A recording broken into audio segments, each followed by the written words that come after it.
Hello, welcome. I'm Jessica Verrill. I am the CEO of House of Indigo Publishing. I'm also an energetic alchemist, an intuitive channel, a coach.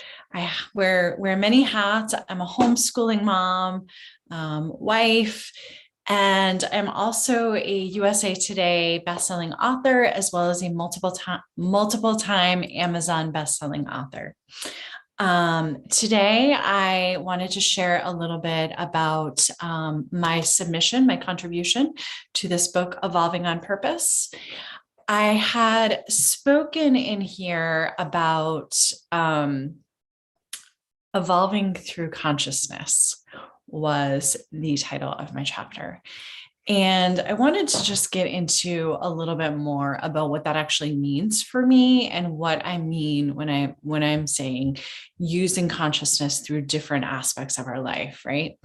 So consciousness to me, when I use this term, is really having an awareness of your actions, the way that you are impacted by others' actions, and the way those are all connected.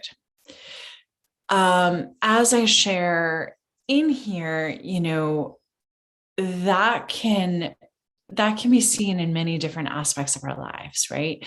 So with parenting, which is something that I do speak about a bit in my chapter, the parenting aspect of really being able to be conscious, really being able to work through and minimize our triggers, both before we have children, while we have children, and, continually looking at these things. Do you hear like the sound of your child crying? Does that like send you into this panic or this rage or this like almost like incessant need to make them stop? Those are the things that I speak of when I mean triggers.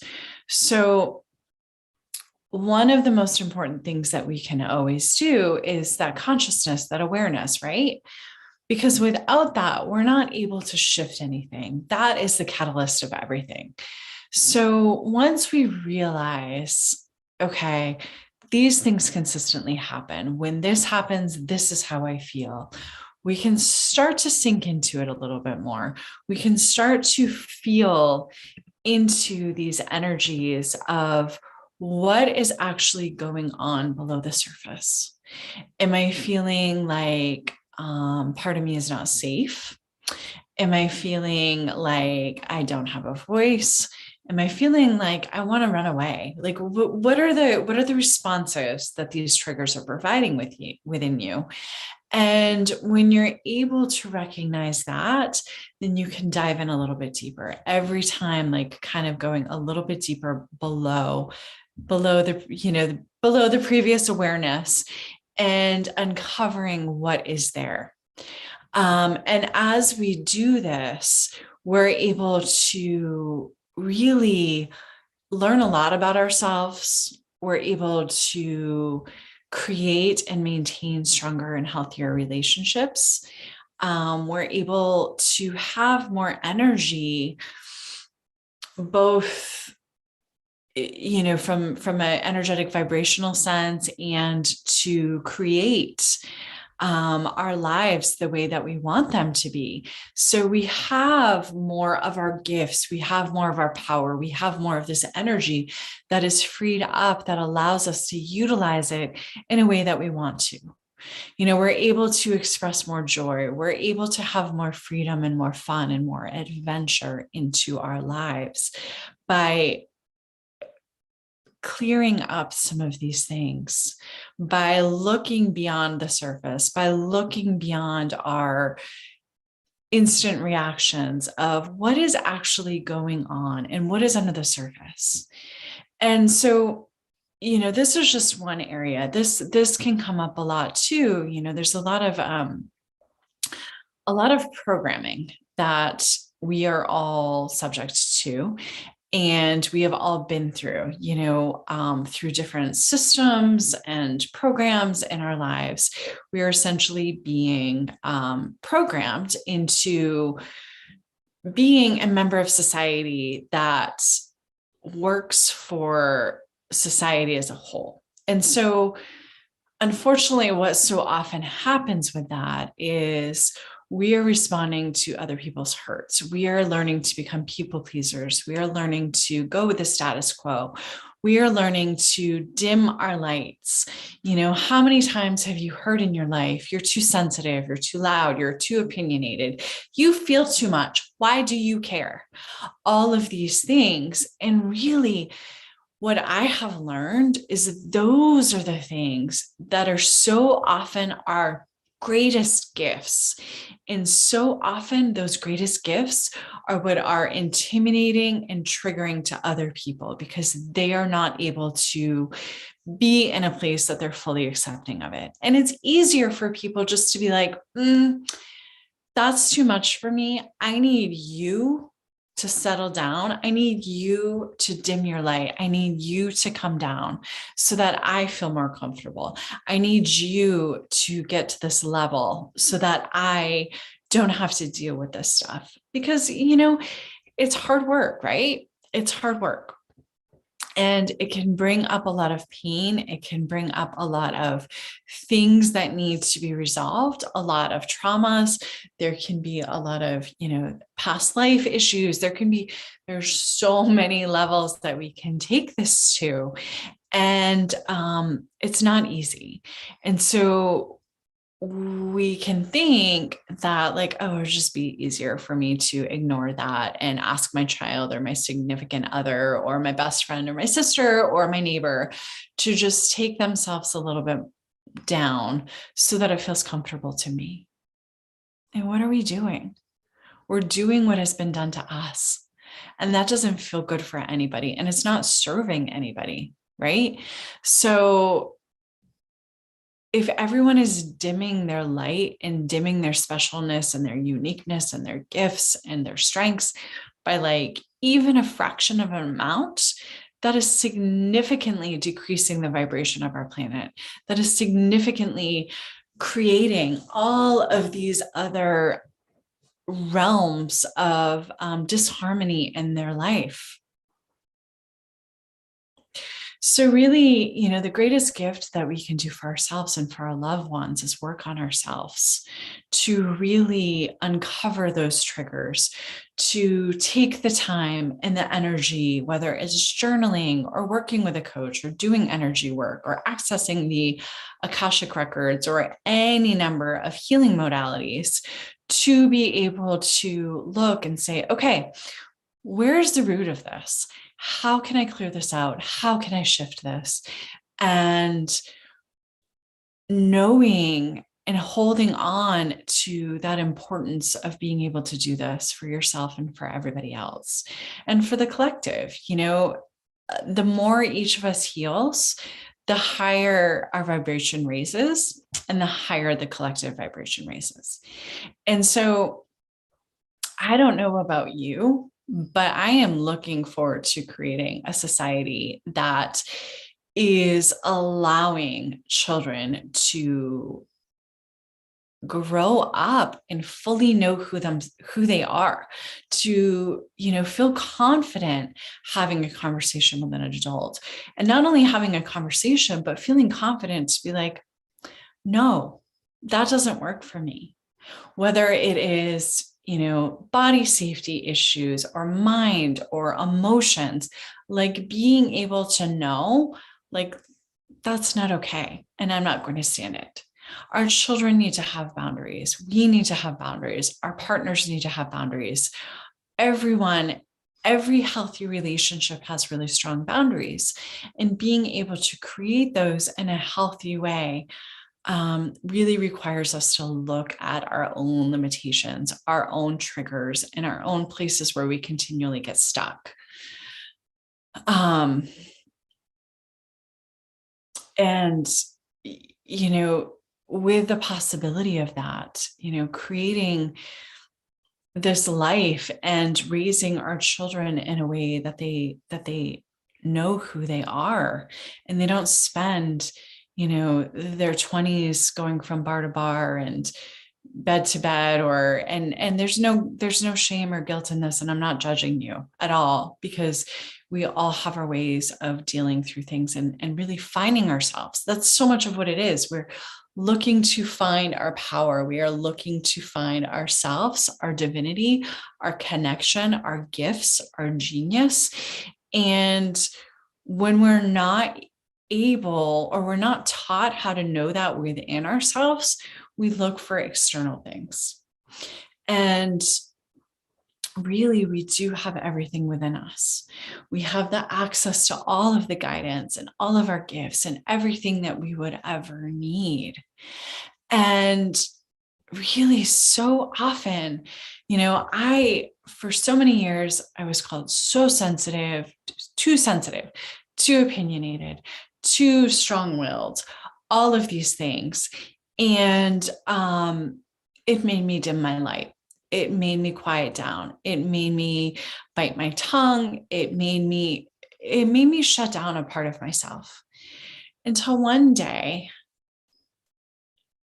after doing, I've been on this journey of self-healing for a really long time. I've been studying energetics and healing for about 20 years professionally, and had been doing a lot more before that. Even as a child, I would save some of my babysitting money, and I would buy books on herbs and healing and candle magic and things like that. And at 11, I loved doing that. I loved reading, and I loved being a part of all of this. And so once I realized, even through all of that, I still dimmed myself. In some ways, it felt like it was like I was spiritually evolving, or I was emotionally evolving, by allowing myself to quiet this part of me to serve others. And it took me a long time to realize that those were, just people-pleasing tendencies. And they were symptoms of something that I thought that I wasn't necessarily doing that much anymore.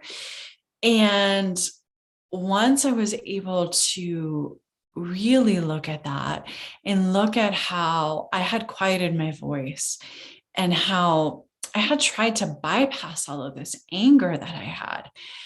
Once I looked at it and realized that these things were my gifts, the things that I was opinionated about were not like, oh, you should really paint your house white. They weren't things like that.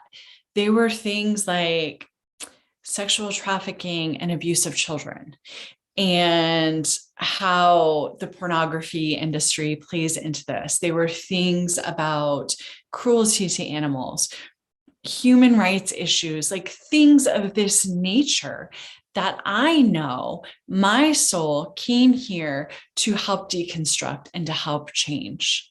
So once I realized, why am I cutting off part of this? These are the things that I am actually here to do.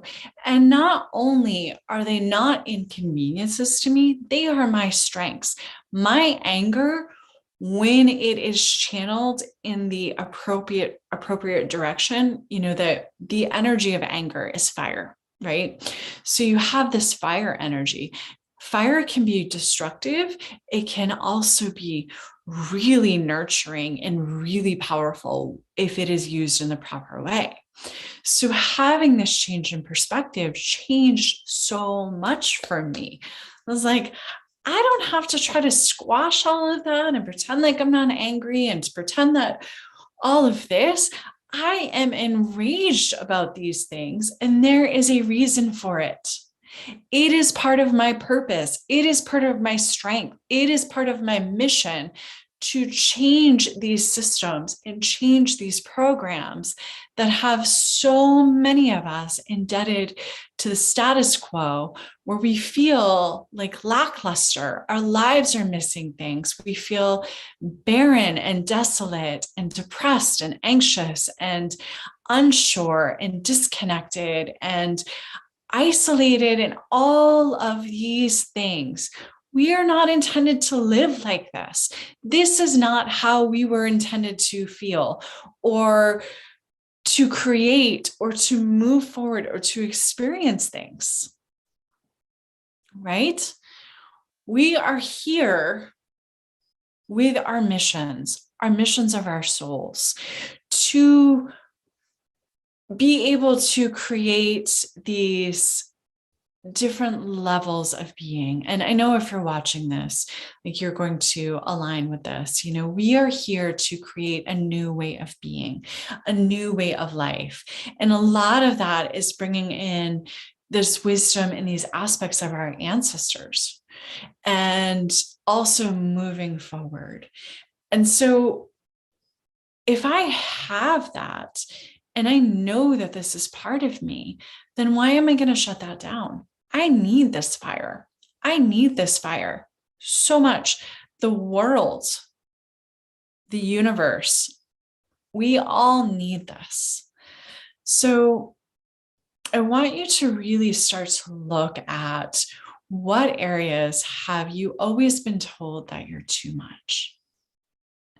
And what is underneath that? Like, I'm always like, when I'm working with my clients, it's like, okay, go beneath, go beneath, go beneath until you get to that root aspect. Like, what is the thing underneath there? What is fueling that fire? What is really going on? And some of that there might need to be some healing. There might need to be some clearing. There might need to be some of that stuff to be going on.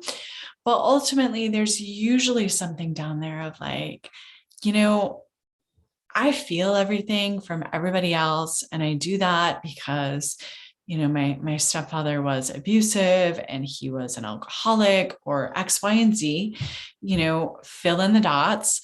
And I learned from a young age how to read the room.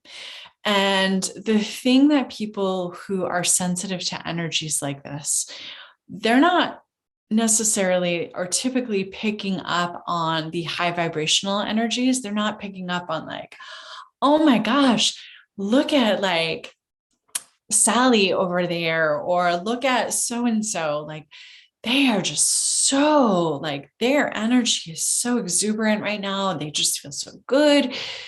Usually what is being like flashed to them and that their radar picks up on so much is, oh, wow, so-and-so's in a bad mood. So-and-so has something going on, because it is a protection response that we have developed as a way to protect us from potential harm. Yeah. We have developed a lot of our empathy and our ability to read people as a way to protect ourselves.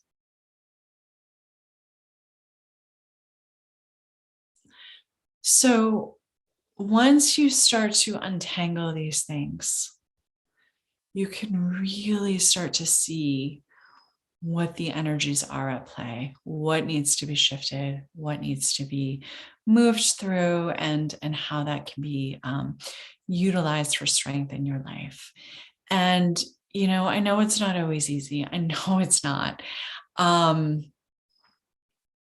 I promise you, like, as you start to move through these different areas and free up some of this energy, you add to your power, and it just becomes easier and easier and easier. And as you're doing this, you have more to create a life that really is going to serve you. You have more to be present and be conscious for your partners and your children. And, I don't know about you, but, nobody's perfect. This is a practice for all of us. And so, sometimes everybody snaps. And I don't know about you, but it is probably the worst feeling I could ever experience when I have had those moments of like losing my temper, even just a little bit, or having those moments where I've become frustrated and lost my patience with my child, I feel like the smallest, most worthless human being in the world, because I know I'm here and I'm her mother to help protect her and to help build her up and to help keep her spirit intact, while everything, or it may seem like everything, or so many other things in the world are trying to tear that down and trying to tell her how to act, how to talk, how to think, how to be, how to dress. They're telling her everything. Even as a young child, they are getting these messages inundated from everywhere. And I knew that I was the person who was here to help protect that from her. So when I have found myself in those positions of being triggered or losing my temper, I can identify, like, okay, what's going on? All right, well, I really need to get X, Y, and Z done, or I haven't had time to meditate this morning, or I haven't had time to exercise, or I didn't even have time to have lunch, or I didn't make the time, right? And so really looking at those things and making a commitment to do better each and every single day and each and every moment, because that's all we can do, right? And owning up to that, it's, as I said, I'm not perfect by any stretch of the imagination.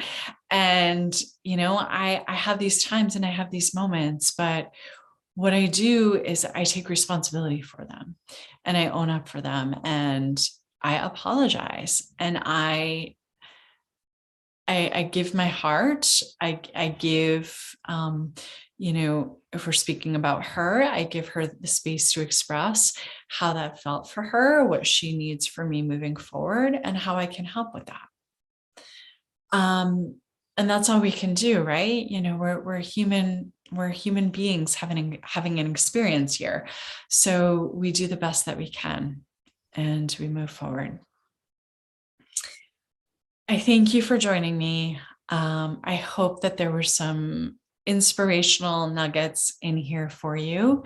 If you are interested, if you have not yet read my story and my submission in Evolving on Purpose, you can pick this up on Amazon, as well as the other books that I'm published in, the Younger Self Letters, Soul Warrior, and Leaders.